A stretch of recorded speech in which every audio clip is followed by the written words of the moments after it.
পরেই যায় এখন মোটামুটি আমরা এখানে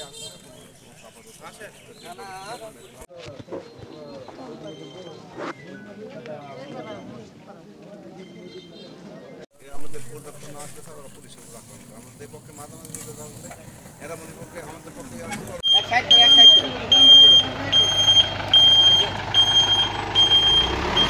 দাঁড়ান দাঁড়ান দাঁড়ান দাঁড়ান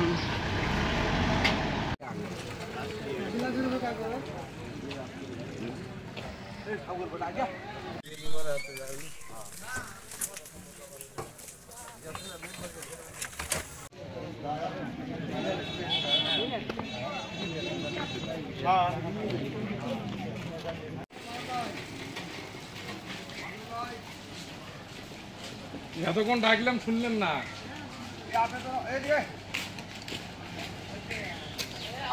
আপনি গলা শুকাইছে না? হ্যাঁ আপনি গলা শুকিয়ে গেছে না?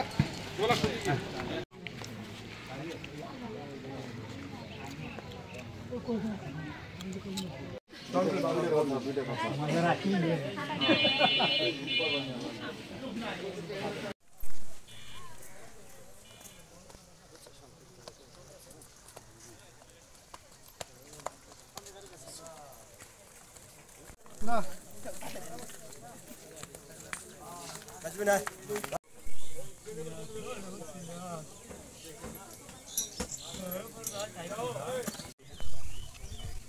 না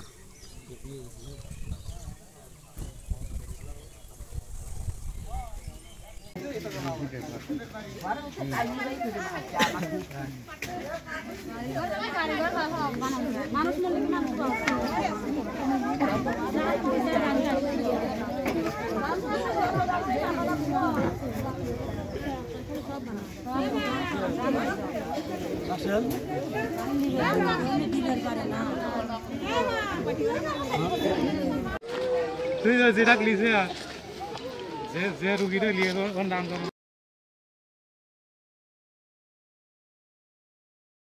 আপনাদেরকে আপনারা ইতিপূর্বে জেনেছেন যে এই বড় ধুনাইল গ্রামে খাস সম্পত্তিকে কেন্দ্র করে দুই গ্রুপের মধ্যে দীর্ঘদিন ধরে বিরোধ চলে আসছিল। এই বিরোধকে কেন্দ্র করে ইতিপূর্বে এই সংঘর্ষের ঘটনা ঘটলে তাৎক্ষণিকভাবে আমরা এখানে আমি উপজেলা প্রশাসন সহ আমরা এখানে এসে সরজমিনে উপস্থিত হয়ে খাস জমি সংক্রান্ত বিষয়গুলো তাদের নিষ্পত্তি করে দিয়ে দিয়েছি। তারপরেও তাদের মাঝে মাঝে এই বিষয়গুলো নিয়ে তাদের মধ্যে সংঘর্ষ হয়।